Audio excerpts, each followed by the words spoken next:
It was a mystery to me. It was so hidden, so unnecessarily hidden. Crazy.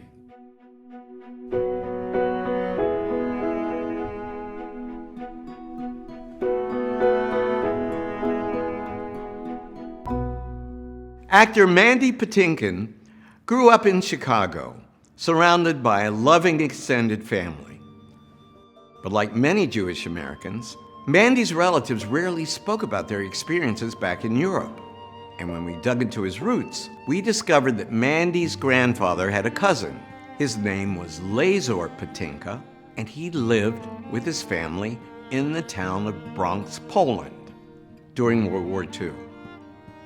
In the wake of the Nazi invasion, the Germans began to confine the town's Jewish population to a ghetto.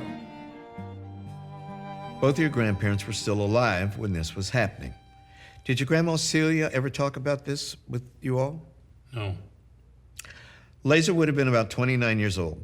His wife Bluma would have been about 25, and their son David would have just been a few months old.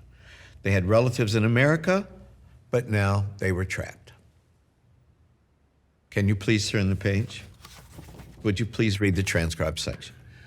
The gendarmes appear when it is time to light the candles and report that on Shabbos morning at 7 o'clock, everyone must report as families at the entrance of the ghetto.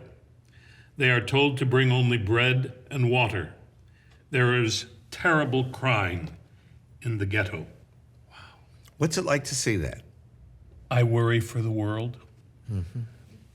The unthinkable happened. Oh, who could imagine the Holocaust?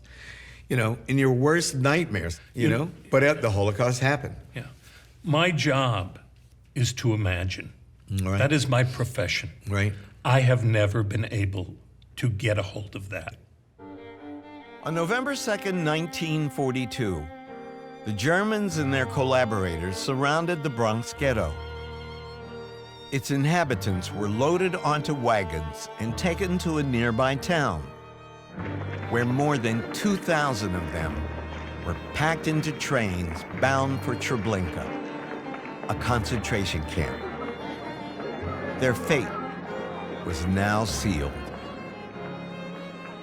On the 10th, everyone is already in Treblinka. According to the evidence, all the Bronx Jews, men and women separately, breathed their last in the Treblinka gas chambers on the 10th of November, 1942, at 4 o'clock in the afternoon. Their bodies were burned in the crematorium. Oh my God.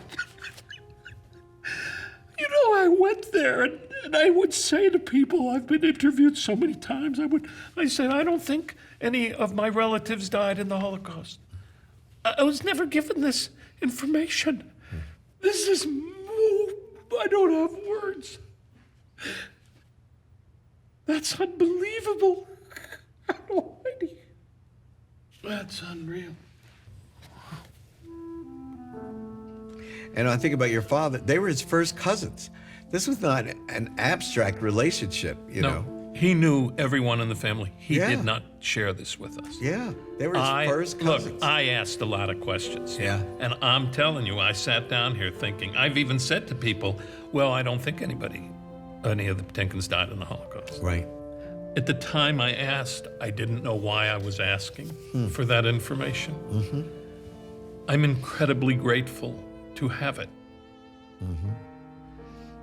Yes.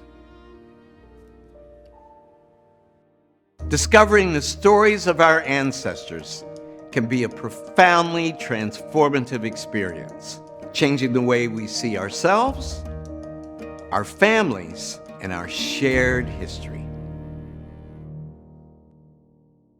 To see more incredible stories, click here.